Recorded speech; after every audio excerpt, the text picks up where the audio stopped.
Welcome to the You Matter podcast, where we host interesting people and have enlightening conversations. My name is Ned Burwell, and I'll be your host.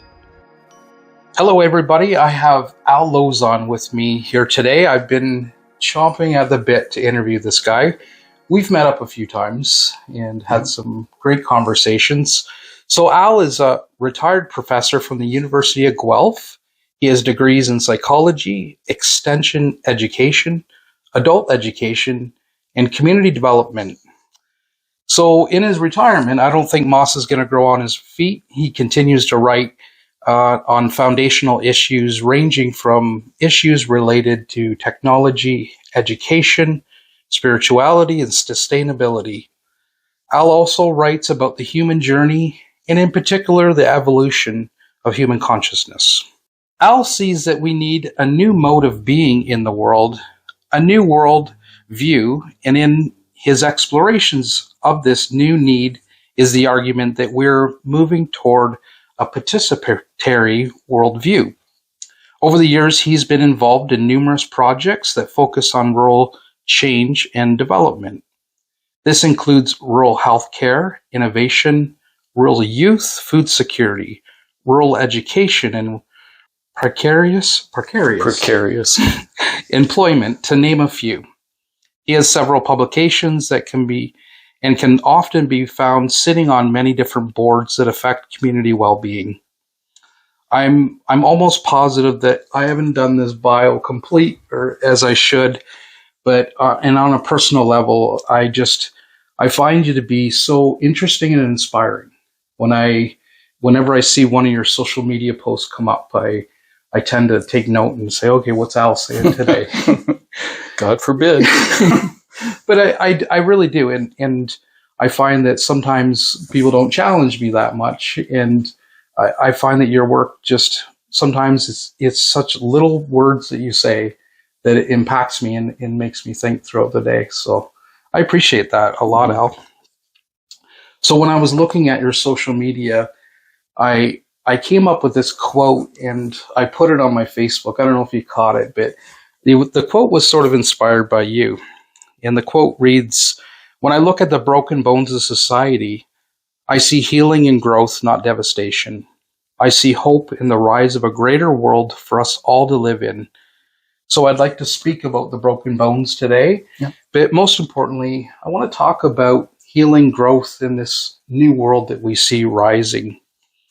You know, when I look across your work, I see a person who is determined to make an impact. And I think a lot of the work that you've done throughout the years, I'm sure, has made such a significant impact. So I want to start with talking just a little bit about you. What is your motivation for all your work experiences and things that you've done? Yeah, I mean, that's a really good question. And I've always... So there's two components. There's a personal component of me and my own personal experience and sort of my subjective experience. And then there's my professional component. And they really sort of merge together. And really the work that I've done is really informed by a desire to understand what's going on in the world. Yeah. And really trying to make sense of it and figure out where we're going, where we've been, because part of what I've learned through the process is that we need to understand where we've been in order to understand where we're going. Mm-hmm. And the work that you talk about, sort of the work around consciousness and soul and spirituality, really, I've been at that work now since 1990. Yeah. Just thinking about it and sort of pursuing it and trying to deepen my own understanding of where we are collectively. And I think in deepening my own work, or deepening my understanding of where we're going collectively, I also understand my own story better. Mm-hmm. and my own evolution and development, and how that exists with the sort of the larger interface, I guess, if I can put it that way, with the collective movement. Mm-hmm. So... Yeah, and I found that so fascinating when the first time you told me that you've been doing consciousness studies for years and years, like alarms went off in my mind. It's like, okay, let's put questions of this guy. And yeah, so I can see evidence of that with the way that you present yourself through your life and the work that you're doing. So if we look out into the world, we see we're sort of in this mental health crisis, and there's people that are lost in the world. Now, I'd like to share a little bit about my thoughts about being lost. I think, because people sometimes will come to me and say, Ned, I feel so lost right now. And the first thing that happens in my mind is like, good, this is great. This is a really good thing. Not so much for them. It doesn't feel good, but maybe it is good. So when we get lost, it sort of causes us to question. Yeah. It causes us to seek answers that only we can answer within ourselves, or maybe we go outward and seek those answers as well. But I think the deeper answers that we get and that help us grow and move, because being lost has helped me grow and move, they come from deep within. And so the society that's a little lost, I think, is going to start going in a much better direction. So what do you think about this mental health crisis that we've been in, and what can we do to help as an individual? Well, I definitely think we're in a mental health crisis, and in particular with youth and young people, but also with older people. And I think people are experiencing a sense of loss. They're experiencing a loss of stability. Mm-hmm. They're experiencing a loss of meaning. The institutions that we've often found comfort in seem to be increasingly dysfunctional. Yeah. And so people are lost. They don't know where to turn to. And really what it gets down to is a loss of meaning. And so one of the things that differentiates us from most of the other creatures in the creation is our need for meaning. We need to have meaningful lives. And when we don't have meaningful lives, then there's an emptiness that comes with that. And I think there's also what's the word I'm looking for? I guess it's just an emptiness. There's this emptiness, and so what does it matter?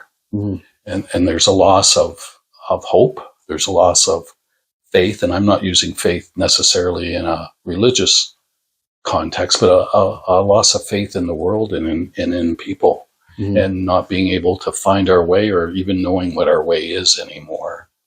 I think what people really need to, and you said, what you said really resonates with me. I often talk to people about issues around mental health and how do we sort of help people. And I'm personally of the opinion that the last thing they need is our advice. Oh, yeah. People need to resolve it. So what they really need is somebody to listen to them. And sometimes we need to say things out loud so that we don't keep chasing them around in our head. Mm. And so I think listening becomes really good, of being present to people who are suffering, and all of us suffer on some degree. I always say nobody gets out of life unscathed. Yeah. And so we all suffer in some form. But I think in that suffering, and this is what you were talking about when I think you said, it's not necessarily a bad thing, mm-hmm. is that it presents a new opportunity to grow and learn to be in the world in a different way. That's right. And in that world, and coming into that, being different in the world than you were, also comes with the meaning. Meaning comes with that. So as you rediscover who you are, and I think one of the things that's sort of very cliche is that we will die many times over the course of our life, and it's that cycle of sort of birth, death, and rebirth. That's really important. And so it is a good thing sometimes that we are suffering, because that's just part of the human condition. And it's okay. It's okay. It's not comfortable. No. It's very uncomfortable. And in times when we're going through sort of a collective change too, really creates conditions that are anxiety producing. That lead to things like depression and suicidal ideation. And that's sort of what's the point. And so I think we need to understand too that mental health crisis is embedded in a cultural crisis also. Okay. And that cultural crisis is really about moving to a different way of collectively of being in the world. And I think this gets back to a lot of your work that you talk about, Ned, around sort of healing and that. We have individual healing to do, but we also have collective healing to do. And right now we're in, we could talk about liminal space. And really it's liminal space is a space between one way of being in the world and an emergent. So an ending way of being in the world and an emerging way of being in the world. And there was a psychologist, William Bridges, who talked about transitions, endings, beginnings. But what I really keyed in on him was when he talked about the neutral zone. And he has a phrase that I just love. The neutral zone is characterized by, how did he put it? Attentive inactivity. Yes. Yeah. And I think that's such a brilliant phrase, and it really describes that liminal space. But liminal space is scary because we're giving up what we know for what we don't know. That's right. And so that's where faith and hope, I think, really begins to come in, that we have to have hope. We have to have faith that things can be better. That's right. And we have to have hope. But hope is an action. It's not simply a wish or a thought. Hope requires that we actually exercise our agency in the world to bring about the changes that we desire to bring about. That's right. And so I think, hope gets a bad rap sometimes because just saying, I just hope things get better. Well, they're not going to get better unless you actually do something. I put actually a cartoon up on social media today that came across mine with a bunch of people, and the guy asks, who wants change? And everybody puts up their hand, and then he says, who wants to change? And nobody puts up their hand. And I thought that's a really good characterization. Everybody wants to change things, but they don't want to change. And we actually don't have any choice around change right now. I don't think we ever have choice of change, or we don't have the choice of not changing. That's right. So we're in a constant state of evolution, both personally and collectively. And so my own work then is situated on wanting to understand the human journey as a species, and how we've changed over time. And what we're going through, the discord that we're going through right now, is a discord that's been actually repeated by numerous cultural shifts across the history of the human species. Okay. It's always a time of death that will lead to rebirth. And so, it's kind of like the phoenix will rise out of the ashes of what was. That's right. Something will be new. So it's both terrifying and exciting. Well, it's terrifying for the mind because the mind likes to weigh, measure, calculate, stay steadfast in its assumptions. And so, I've read a lot of some of Williams Bridges' work as well. And I find it so fascinating that we are in that time of transition still, and what will be is not here. What was no longer is. And that piece of attentive inactivity is such a crucial point. And I've shared this with a few of my friends. Okay. In the last maybe 2 years, I've been talking to different people about that topic. And when you tell somebody it's a time to be attentive, just watch, do nothing. You don't have to do anything. It sort of is kind of a relief to say, okay, my job's just to watch right now. And I think that's stellar advice for people that are feeling a lot of stress over the changes that they see, but no ability to, they're not feeling like they can make anything positive changes to make this world a better place. But we are in that transitional time. Yeah, and you're right. It just requires a sitting with sometimes. There's a psychiatrist by the name of Diekman. He talks about the observing self and our capacity to step outside ourselves in order to watch ourselves. I think is a really important quality to have. And I think too, when we're faced with this type of uncertainty, when I think about it, I think of 3 responses to it. So the first response to sort of this notion of change that we're going through is, let's go back to the way it used to be. The idea of going back to the good old days. Well, you know what? The good old days weren't so good for everybody. That's right. If you're old and white and male, they were good days. Mm-hmm. But for everybody else, not so hot. That's right. So, and we see a lot of that being played out now in Western culture. The second response is, we just need to keep going the way that we are, and technology will solve everything. Mm-hmm. No, that's not going to happen. And some of the proposed technology around things like geoengineering scares the bejesus out of me. Mm-hmm. And then there's that creative element, and that's where we really need to be. And creativity arises as a result of that capacity to sit with it. That's right. And out of that emerges new understandings, new ways. And you said a key word there, assumptions. And that's what we're talking about, is changing our fundamental assumptions about the way the world works and about the way that we work in the world. Yeah. And that's very difficult for people to do sometimes, to say, first of all, to recognize the assumptions that they operate on. And then to say, you want me to give those up? Mm-hmm. But we don't have a choice. We have to give them up. Things aren't working well for the human species at this moment, at least in my opinion. But that's okay. It's okay because it's an indicator of the change that's coming, or the change that needs to come. That's right. And it's very challenging times that we live in, and very, like you say, scary times and hopeful times. I think the Chinese curse, may you live in interesting times. Well, we definitely live in interesting times. Yeah. So, yeah. Okay, so this brings me to, as I was digging into the world of Al that's online, I found 2 quotes on your social media that I really admire and caused me to look inward. So the first quote: "To live at the end of times is to live at the beginning of times, should we choose to begin anew. And this is a cause for hope."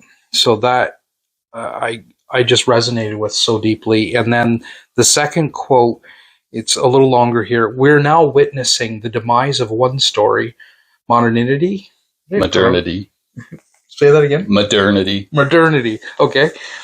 "But hope is found in the emergence of a new story, one that will arise from the ashes of the old story, one that's more inclusive and includes all people in all life, a story that is global in perspective and scope.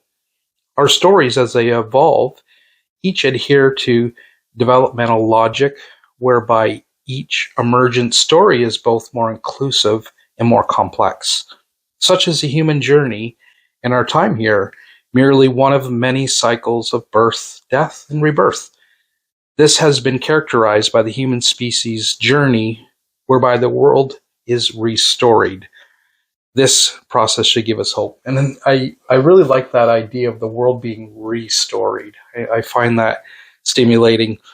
Now, if I have a very limited understanding of our history, but when I look back at some of the history, I do see a new world being jockeyed throughout after so many decades or centuries. There's always a rise of a new world being spoke of. And I think that it's innately part of our human nature to look at where we're at and imagine something greater. So when I read those 2 quotes, any additional thoughts? Well, I think it's interesting because there's usually individuals that are sort of at the forefront of something. And a lot of my doctoral work that I did in terms of my dissertation back in the 90s actually dealt with these types of issues. And so I always use the quote. I knew I'd have to go back in history. I just didn't realize I'd have to go back in history till, humans stood up on 2 feet on the African savanna to really understand the human journey. Yeah. But even if you go back to the emergence of, the modern state, which is really a product of the scientific and industrial revolutions and the democratic revolutions and that period, prior to that, there was sort of a theological worldview that the church dominated, particularly the Catholic Church. And there were people who resisted that, and they were resisting that based on their experience, going, this doesn't jive with my experience. So, you have, the big people like Newton and Descartes and Bacon, who really challenged the status quo. You have Galileo, who was imprisoned for the rest of his life as a result of challenging that. But what they were really doing, and it's interesting, they were really making an argument about going back to my own experience, starting with my own experience, and rather than accepting the doctrine of the church at the time. Mm-hmm. We see a parallel, or I should say, a parallel period starting in the 60s in Western culture. Okay. You have the rise of the environmental movement. You have the second wave of feminism. You have the rise of the anti-war movement. You have civil rights coming in. And so there's a lot of contesting of authority.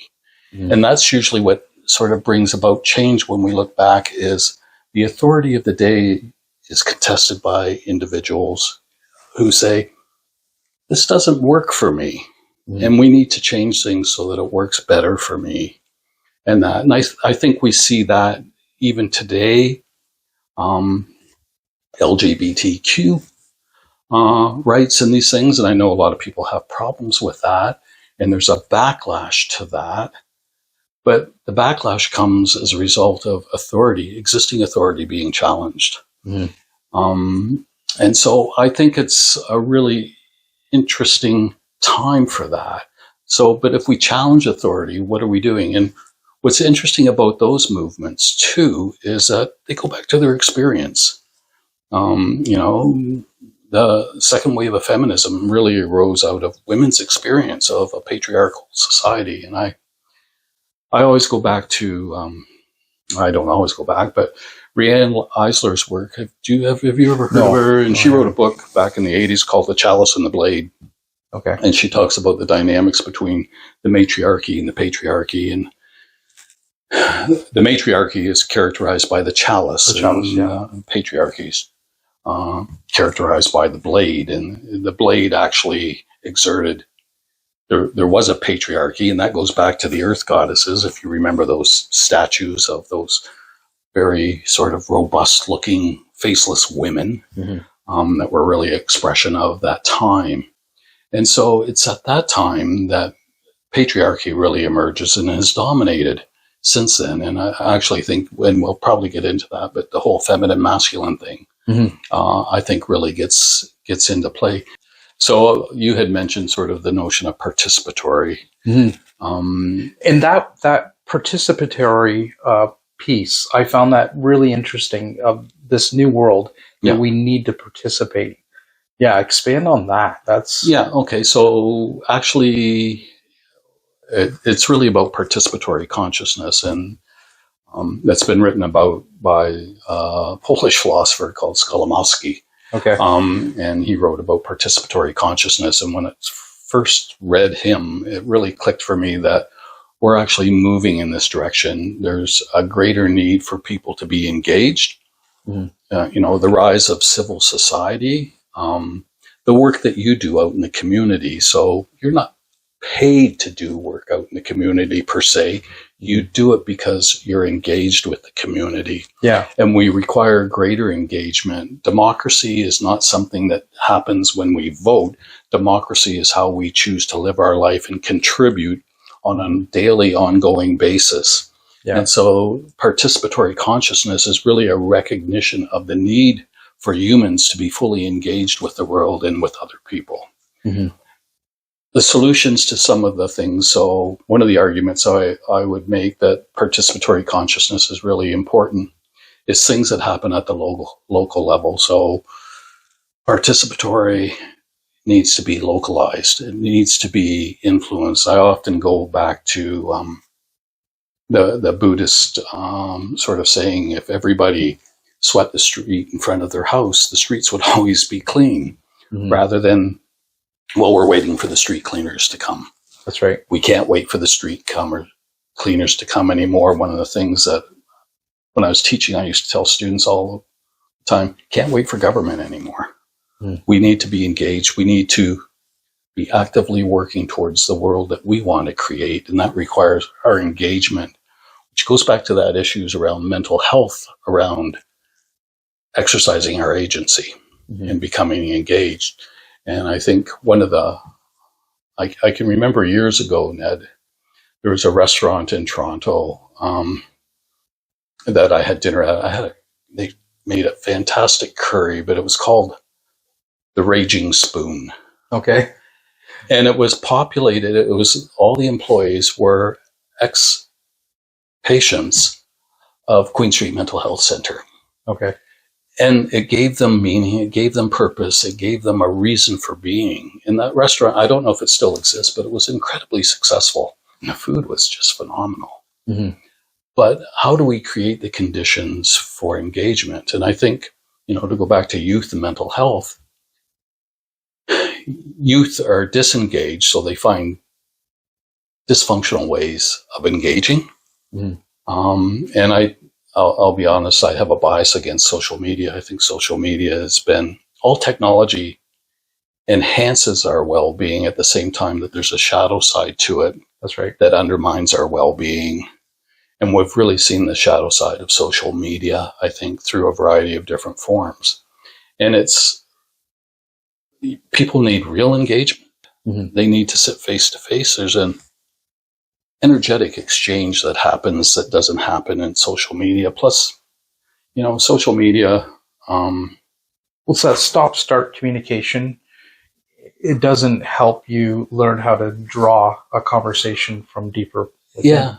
Well, I have a really good friend, and one of the things that she says, and she doesn't like social media at all, she said, I read people's profiles and I feel bad because they're living these lives.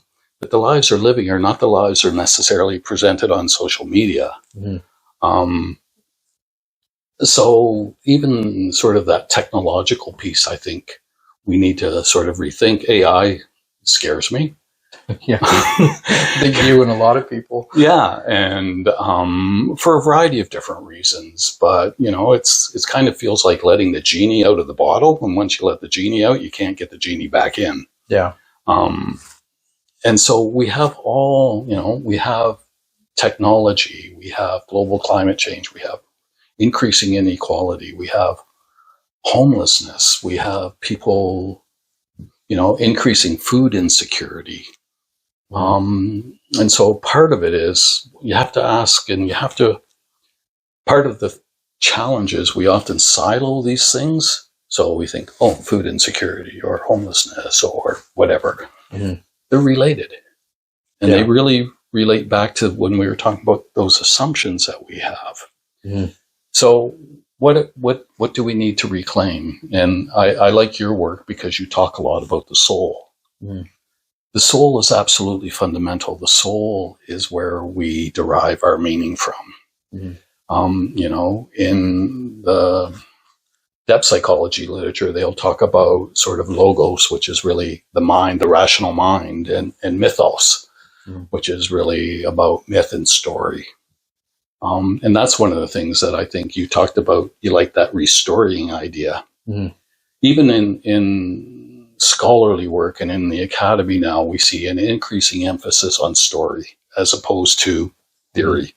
That's right. And story touches people in ways that they can relate to. It affects them emotionally. It affects them spiritually. Mm-hmm. And so when we want to communicate, particularly sort of soul to soul, the soul talks in stories. Yeah. It doesn't talk in theories.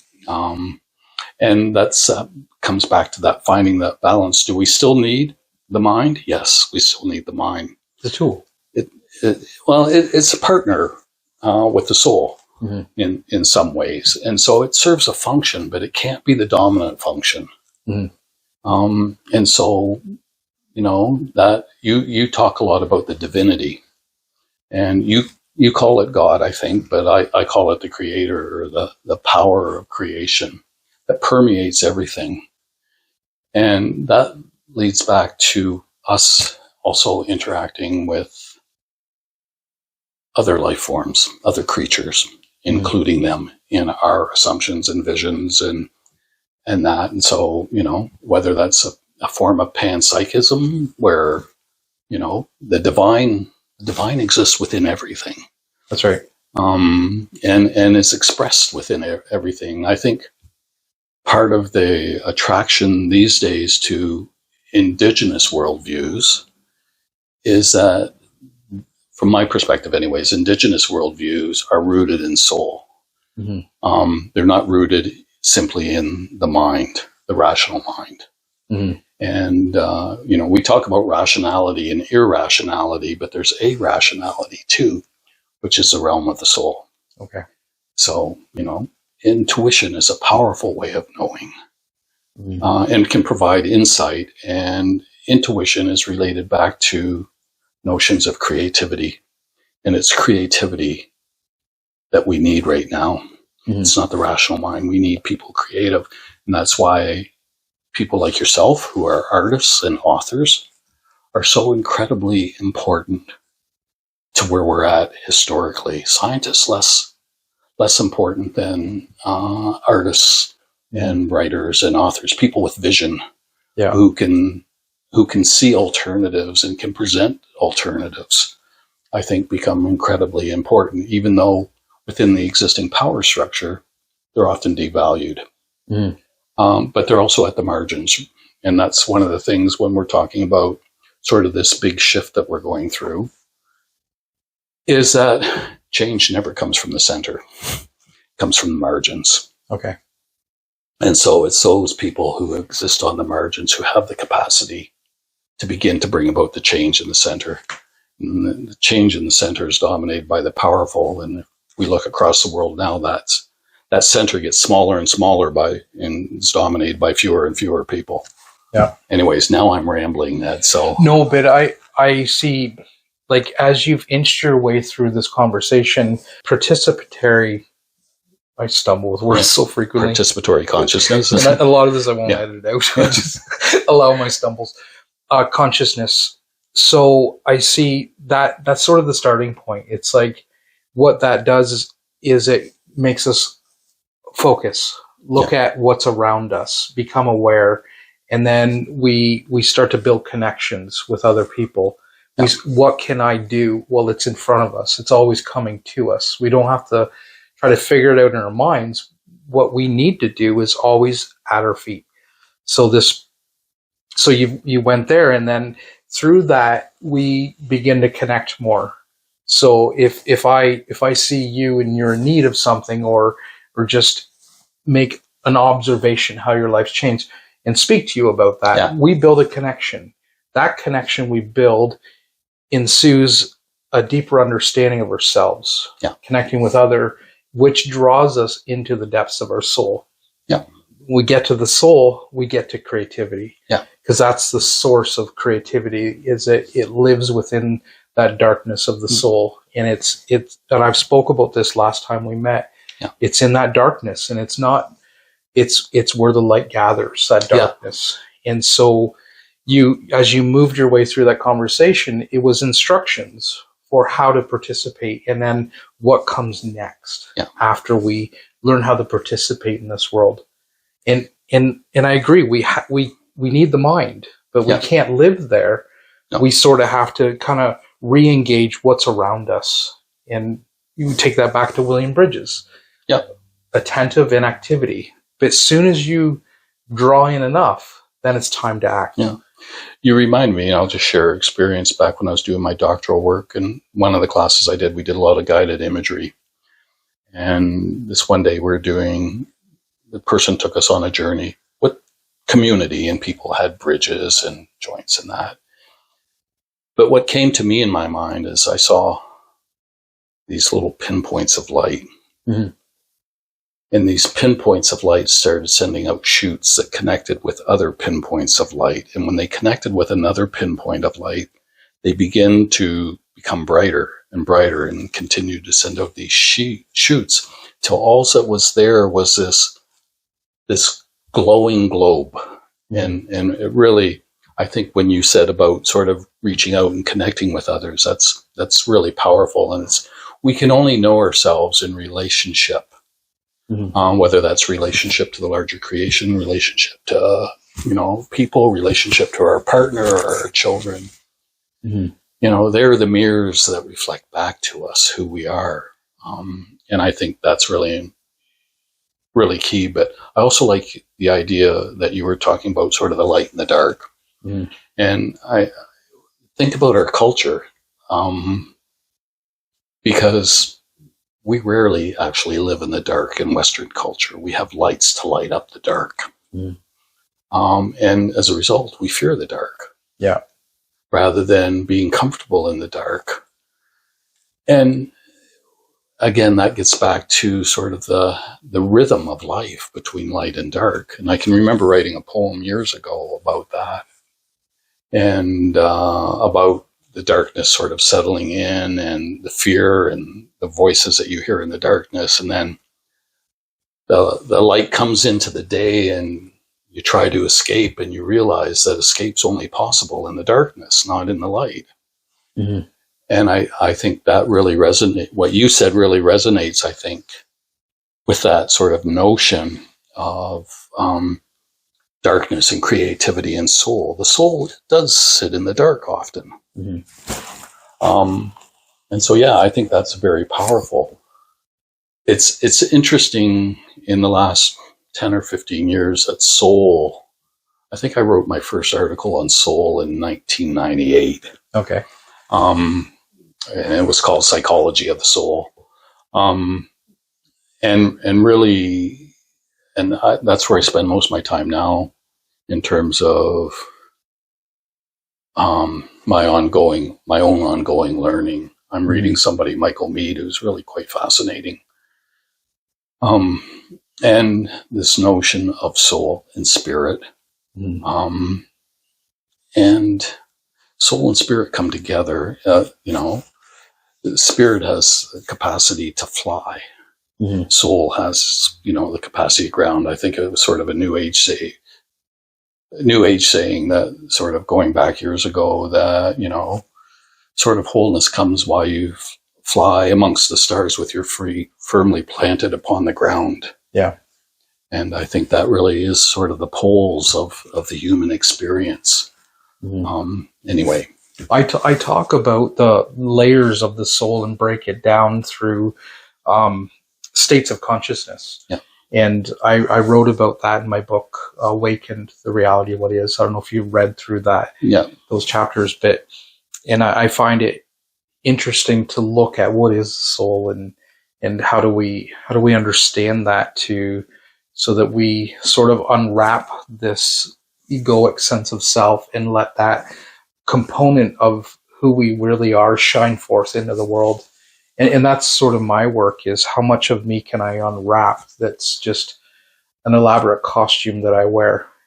Well, it's interesting that you raise that. And I think about your journey, or at least what I know about your journey, and I know about my journey.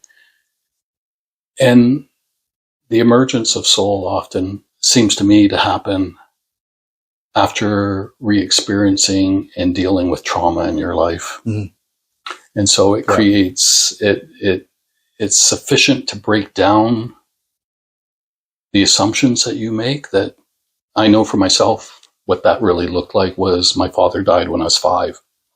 And at about the age of 30, I had a delayed grief reaction. And really what I was experiencing was the emotions of a 5-year-old who never really had the opportunity to grieve.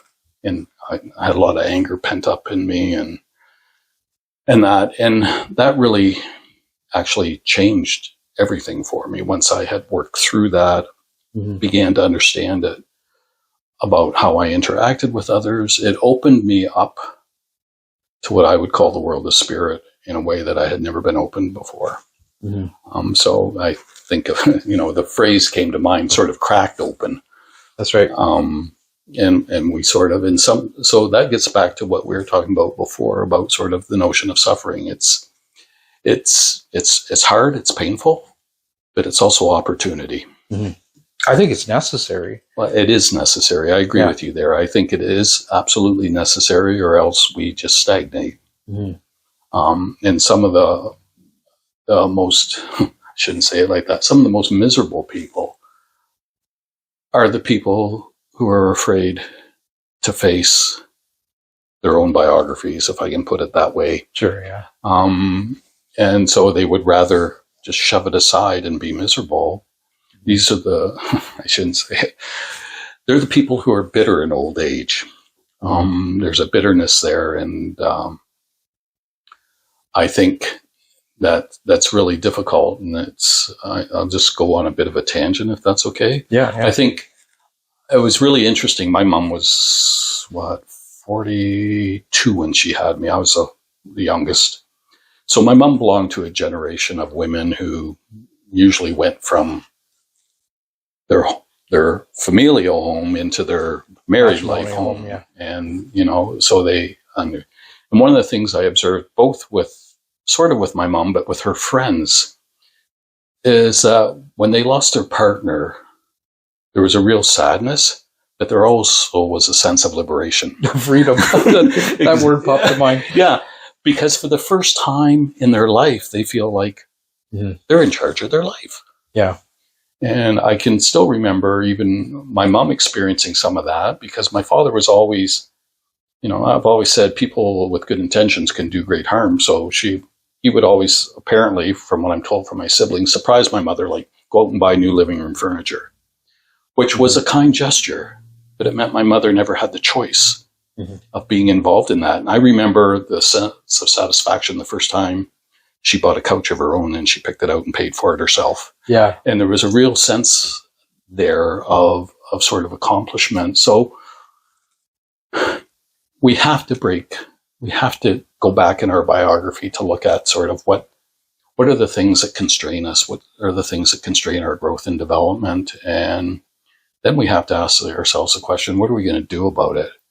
And that really comes back to what we were talking about, that you said the change really needs to come from within. Yeah. And, I've often said to many people, can't help anybody that doesn't want help, that doesn't want to change. And so they have to be ready to sort of engage in that struggle and that journey, whatever that journey looks like. Well, change is difficult. And like there's been changes that I've wanted to make, and it's taken me all my life to make those changes, even personality quirks. Just, it takes a lot of dedication. I remember talking about what it takes to make change, and I broke it down into steps, but invariably you'd have to go back to the first step every time. Yeah. Like repeatedly. And the first step was the consciousness that something has to change. And then in that consciousness, there has to be a willingness. So it's very difficult to just keep going back and saying, hold on, I want to make that change. Yeah. Well, it's interesting. This is sort of superficial, but I've just gone back to the gym this week after haven't been to the gym since before COVID. And the one thing that I said is, I've got this brain in my head that still views me as being in my 20s without recognizing that it's making its way through life in a 67-year-old body. Sure, yeah. So really, and I can feel this when I get in the gym, that I want to do more, I want to do more, I want to do more. And I can't do more. And so really having to say, okay, it's okay to, what I say is I need to do age appropriate exercises as opposed to, there's that 25-year-old and he's pushing that much and I should be able to push. No, I shouldn't be able to push that much. That's right. Part of it is recognition and acceptance. Yeah. And that's not easy, especially when we got a 20-year-old, a brain that still thinks we're 20-year-olds unless we look in the mirror. Yeah. And so, but I think that's about that nature of change is so difficult, so challenging, so hard. And you're right, we have to break patterns. And it's interesting too, because context actually activates patterns of behavior. So, if you go into the gym, or I have a friend who's really worked hard, comes from a very dysfunctional environment, has worked hard to sort of break that down. But as soon as she goes home and gets back in that environment, she finds herself being drawn into the same behavioral patterns that have always been there. And she'll say, I thought I thought I'd move beyond that. Mm-hmm. And that gets back to what you say. It's sort of 2 steps forward, 1 step back. And there's a lot of inertia that needs to be burnt out with change. And as soon as we go back and touch the old way, it's like flipping the switch back on, and it's right up to full speed. Yeah. If that inertia hasn't burnt out. Yeah. So it's difficult. The idea that the changes we're going through, changes can often happen incrementally. Transformation, we can change parts of our life by changing assumptions. It could be, professional assumptions, could be personal assumptions we make. Metamorphosis is an absolute change of worldview. It's a change of a way of understanding the world and our role and function and way of being in that world. So I've been trying to get my head around this idea of metamorphosis because I spend a lot of time thinking about transformation. And, it's, if you think about metamorphosis, and it's a caterpillar that becomes a butterfly, and actually the neutral zone is the cocoon. That's right. And so it's an interesting way of thinking about it. That acceptance piece, though, when you say that, it dings my mind, because for me, acceptance is always a forward-moving action. Like we make this little action of acceptance, but in turn, it propels us forward into great leaps. Yeah. I was doing palliative care or hospice in the community one time for a gentleman, and he said, "Dad," he goes, "I can't accept that I'm going to die." And I said, "Well, we need to talk about that, because if you can't accept it, you're gonna fight to the end." Yeah. And so I'm like, what is it going to take? And I could identify that he had a buildup of things that he wouldn't and couldn't say over the years to his family and his children. And so I said, well, let's sit down and let's write some letters to your kids and your wife. Yeah. Because I felt like that was important for him to voice some of these things. And his ability not to accept had more to do with what he couldn't express. Yeah. And I could see that. I could see there was such a lack of expression of his true self that he needed to get that out. So we took that to task, and I cued him. I asked him like 20, 30 questions about each family member and his wife. And by the end of that exercise, and thankfully we had enough time, all the letters were written, and I was going to do his funeral. So I held the letters and dispersed them when he did pass.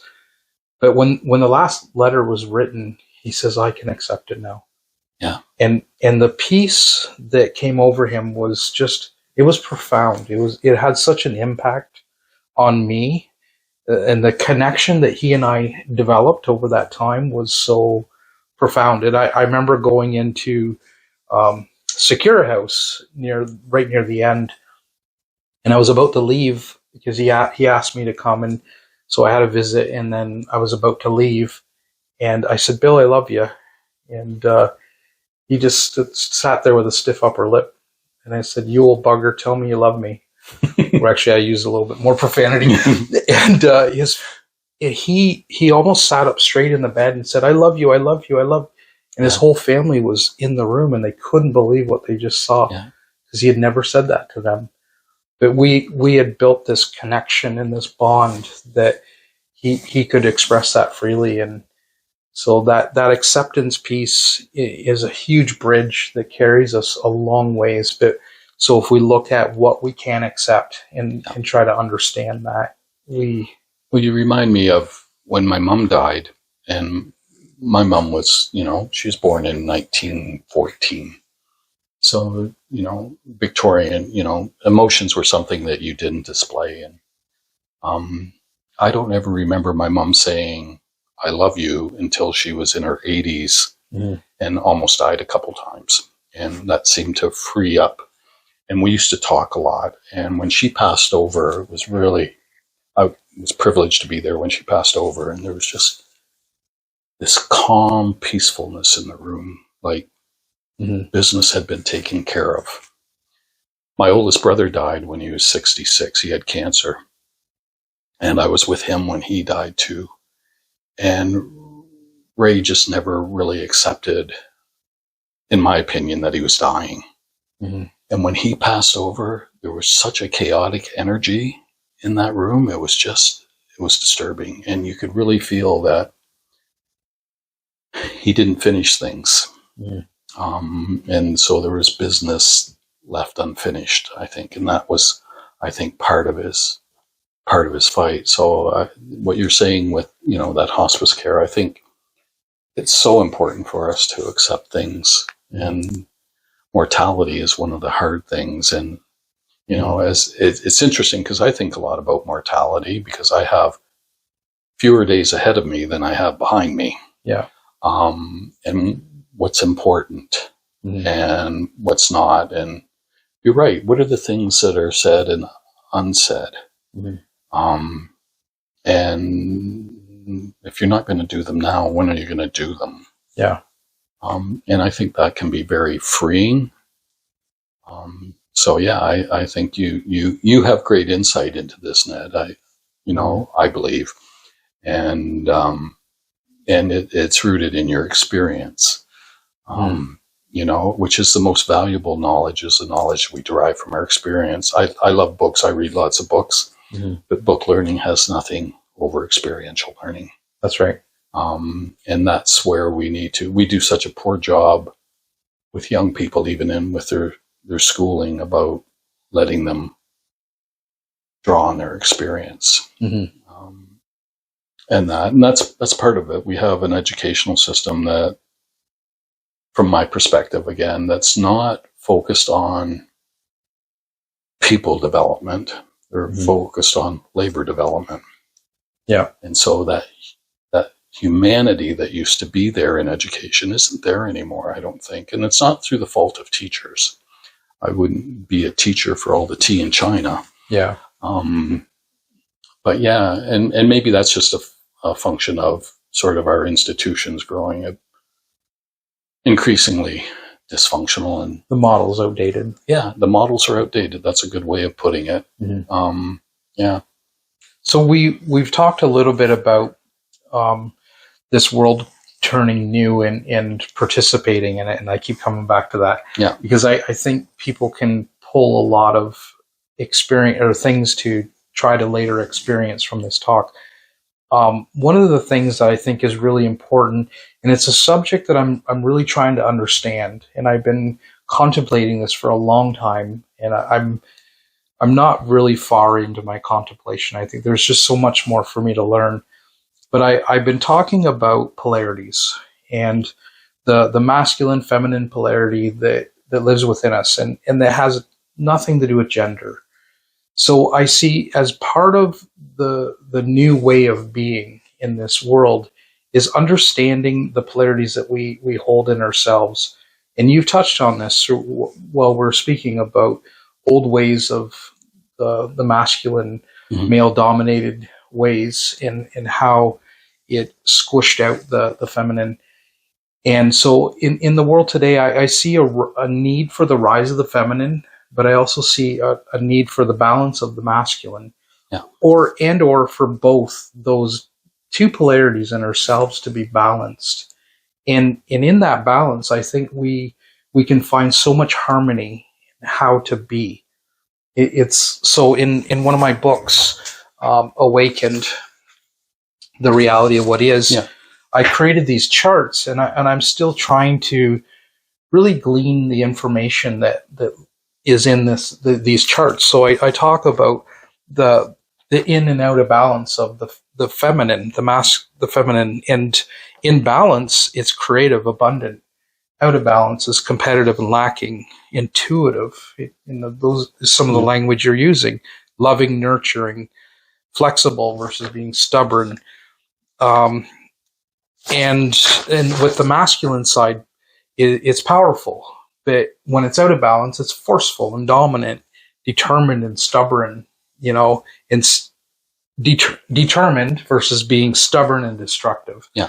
So I'll bring these two charts up in the video, and if people want, they can pause it and just sort of look at the information that's here.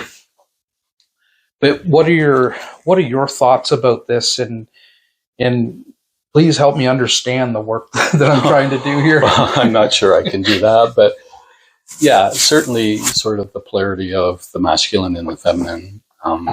When I was looking at your charts, the first thing that struck me is in Plato in his Republic, he talked about how we're a divided self and that we were once whole with masculine and feminine. We're divided into two, and then we spend the rest of our life looking for that other part of ourselves to sort of unite back in whole. And there's actually a Demi Moore movie years ago called The Butcher's Wife.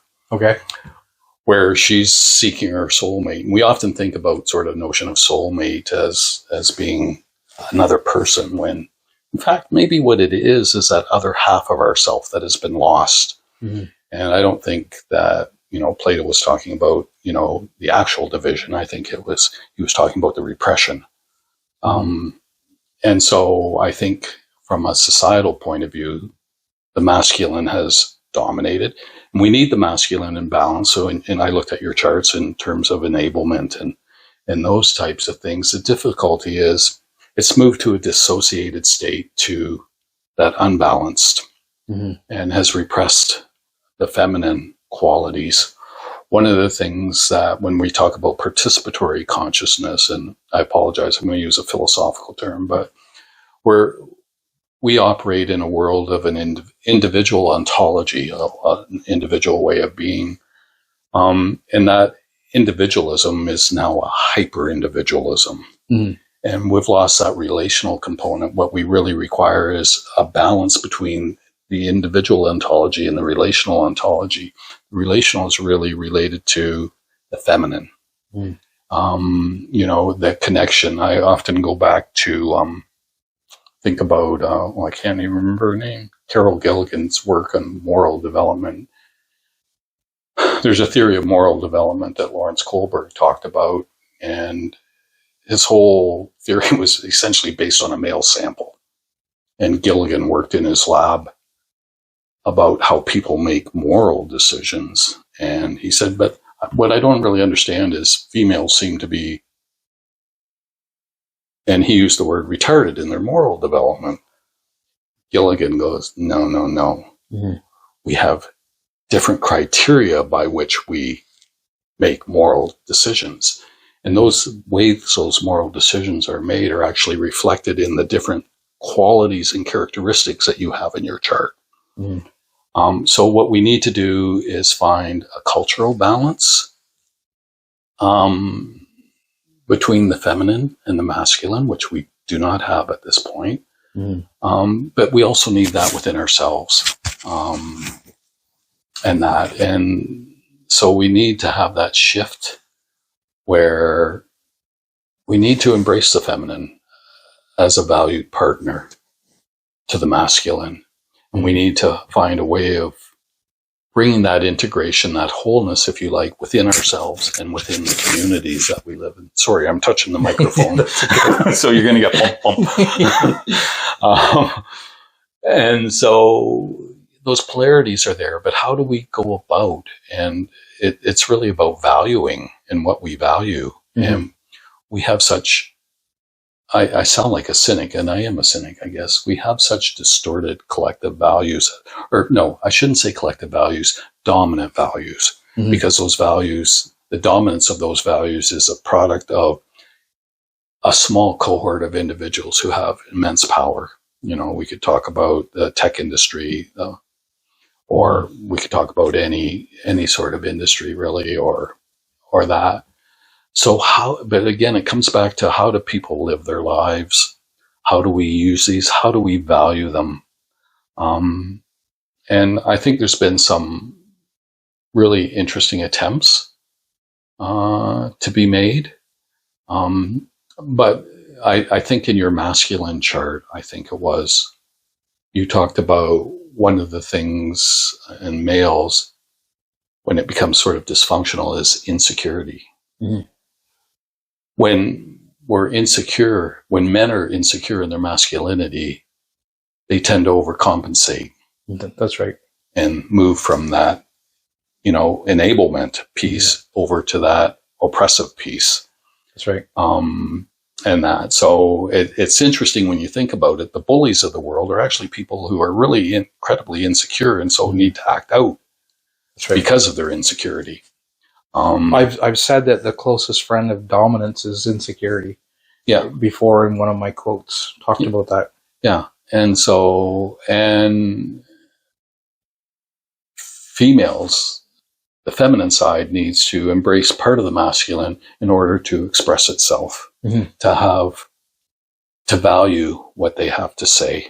And that I can remember, it's a short story, but at a faculty dinner one night, and our department chair was sitting there with his wife, and an election was coming up. And the department chair's wife turns to him, we're talking about politics, and turns to him and says, "And who will we be voting for this year?" Yeah. It's like, I just about died. You got to be kidding. Like, you're asking your husband who you should vote for. Yeah.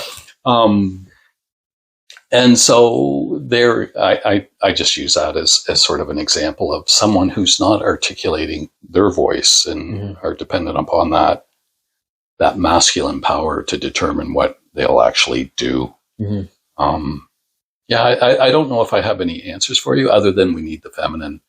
I really like the psychology of Carl Jung, and he talks about the masculine and the feminine and sort of the bringing together. And I think the feminine's also associated with the soul, where the masculine tends to be associated with the spirit of ours. And we need both. We need a soul, we need a spirit, we need the masculine, we need the feminine.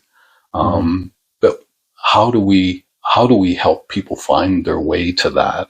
And we're in Western culture, we really don't. It's interesting, if you go to some of the more traditional cultures, they actually have that balance.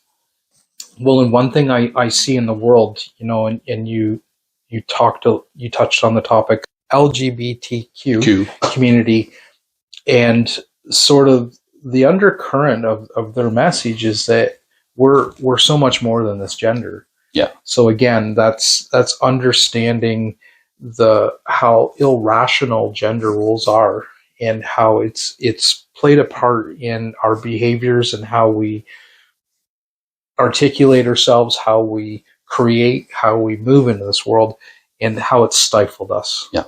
And it's been such a stifling experience of adhering to a gender role. So that community is sort of pushing forward a message.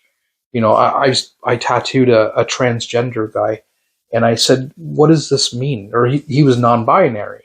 He sort of worked his way through these different transitions. And I said, "What does that mean?" And he said, he basically started talking my language. He said, the basis of who I am is not tied up in my gender or this body. And I said, I say the same stuff, just in different language. Yeah. I think what you're really pointing to is our propensity to want to put people in boxes. So we get a label, put it on somebody. Okay, I know that person because their identity is this, whatever that is, rather than actually getting to know them as a person. And I can remember talking to somebody who was very anti LGBTQ, and they were sort of ranting. I said, "How many people do you know?" "Well, none." "Then how do you know?" How do you know? Exactly. There's good people who are LGBTQ, and there's people you might not think are so good. Yeah. Just like, anybody. That's and right. so our propensity for putting people in boxes and labeling them and then thinking we understand them rather than actually getting to know them, to listen to them, to understand, again, their story. People have a need to tell their stories. And when we can't tell our stories, then we feel oppressed. And so, it comes back to stories again, I guess. And but you make some really valid points, I think, there, Ned, about that sort of give me pause to really think. And I think that's not something that we've talked about, but our issues of identity, and how change actually requires us to reconstruct or reconfigure our identity at times. You asked at the beginning whether you should call me Dr. Lauzon or not, and I said, "No, call me Al." And why is that? And I think because I know lots of people who insist on being called doctor or professor or whatever, I think it's my identity of coming from working class. That's where I come from. I've always said, you can take the boy out of working class, but you can't take the working class out of the boy. Yeah. And so, I'm still the guy that worked the extruders at Dow Chemical. So identity issues, I think, are really important, but they can also limit us too. How do we begin to relate person to person in sort of a meaningful way without passing judgment? And we have a preponderance or propensity to judge people. Who am I to judge somebody else's journey? I honestly believe that for the most part, not everybody, but most people are doing the best that they can under the circumstances in which they live. It doesn't mean that we have to be open to learning. And in the absence of learning, growth gets stifled and eventually life loses its meaning. Well, and that's the detrimental aspect to placing a judgment, a label, an assumption, or to think we know. And some of my greatest discoveries is my willingness to let go of what I don't, what I think I know, and to be curious enough to investigate, to look deeper. And that's been my greatest asset, is my curiosity. Because when I'm not curious and I think I know, it's the end of my learning. Yeah. And I've been talking about this a lot lately with clients. Don't assume you know anything. Yeah. What if we don't know what a door looks like? We would rediscover all the doors in the world, and there's just hundreds of thousands of them to take in. As we grow and develop, we circle back and revisit issues from a new perspective. Yeah. So I've circled back many times on my dad's death and its implications. And each time I circle back, because I bring new life experience, new insights, new age, new understandings of me, the meaning of that event actually evolves and changes. That's right. So, the facts are the structure that we use, but the stories we tell is where the meaning resides. And that's so true. I was being interviewed by Dr. Jeanette Gallagher one time, and I said that I constantly rehash the things that I think I know. Yeah. And she says, you do that because you change, Ned. Yeah. Your consciousness, each time you revisit these topics, your consciousness is different, and you'll find new things. And she says, I encourage you to continue doing that. And I never forgot what she said to me in that interview. Yeah. She's actually going to be on this podcast. I was interviewed by her, one of the best interviews I've ever had. And now she's going to be a guest on the show. Oh, so excellent. I look forward to poking some questions at her. Yeah. So lately I've been noticing there's more of an emphasis on nature in some of your social media posts. And I think nature has always been important to me. And I think that we've increasingly lost our connection to nature. What is the importance of nature to you, and why do you think we need it so badly? Nature is very important. It's very important to the soul. It's very important to our health and well-being. And I had a colleague whose specialization was the environment and health and well-being. And Nate used to go to Europe to lecture to psychiatrists about how you should design hospital grounds and things. But I remember when I had my first hip surgery, and I was in recovery, I'm sure the nurses looked at me like I was daft. And so I'm laying in recovery looking out over this gray roof. And the nurse came by, and I said, you should really have gardens out there so that people who are laying in recovery see the gardens. And she looked at me like I was crazy. But we know that those natural environments actually foster healing. They foster both psychological and physical healing. Yeah. And you had raised that as part of that. And I think that's incredibly important. And some of my most profound moments of insights happen in the natural environment, not in my study, not That's right. Not in town, not in city, not in concrete. And letting the creation speak to you. The creation will speak to you if you learn to listen. That's right. But it requires you learn to listen. Mm-hmm. And that can be very profound and powerful, and insightful. The creation is the ultimate teacher. Mm-hmm. And there's much to be learned from it. And I'm intrigued with, I met this indigenous man from Norway who's been very involved in the idea of rewilding. Okay. I don't know if you know. I've heard that term. Yeah. I think from you, possibly. Oh, could be, yeah.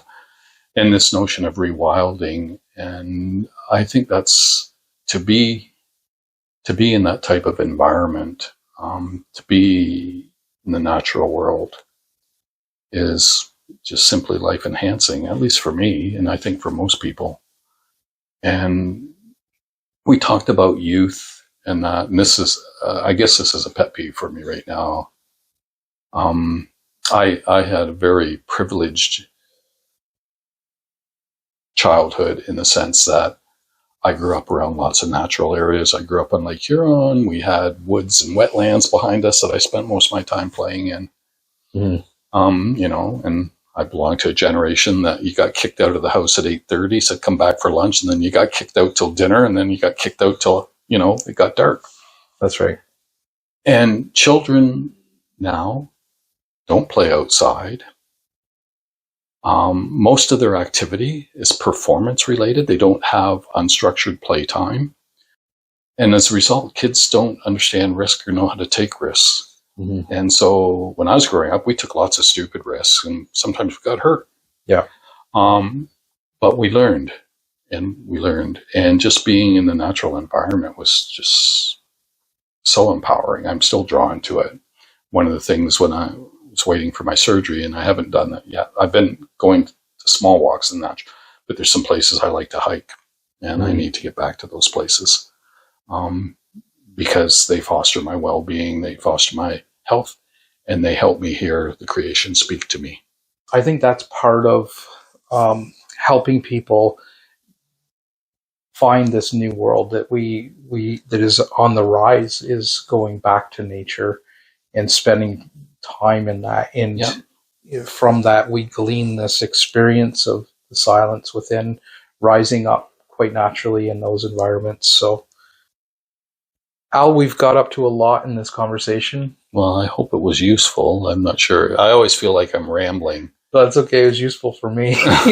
Well, my students, when I used to teach, I would say something and they'd say, "Could you repeat that?" I'd go, "No." Yeah, I don't know what I said. What you sent out to me in the questions sort of gave me pause to really reflect. And I'm in a period of transition. I talk about sort of transitioning from, or changing or transforming from the fall of life into the winter of life. And the issues of retirement hit me a lot harder at the same time that I had some health crises that are really associated with aging. So sort of circling back on these things and trying to make sense of them. The other piece to that is, I have an increasing need for solitude. And I'm pretty solitude to begin with. That solitude is a really important part of the journey, particularly when you're sitting in that liminal space or the neutral space. Robert Keegan presented it as a helix. So we always circle back. And one of the things that he talked about that I think is really useful, he said, we operate in this tension between a need for autonomy and a need to belong. And that's what really fuels our development. So as we become increasingly individual, the tension to belong becomes greater until it pulls us back. And it actually leads to a spiral. And that really gets back to that inclusiveness. We move through ways of viewing the world that become more inclusive. And I'll just close on this. I know we've come to the end, but one of the things that he wrote a book called In Over Our Heads. And it's really interesting because part of what we didn't talk about is how we know and know. And different levels of consciousness bring about different ways of knowing the world. And he talked about how, a large percentage of the population from a way of knowing or a cognitive development frame aren't prepared to participate in the postmodern or in the modern world, let alone the postmodern world.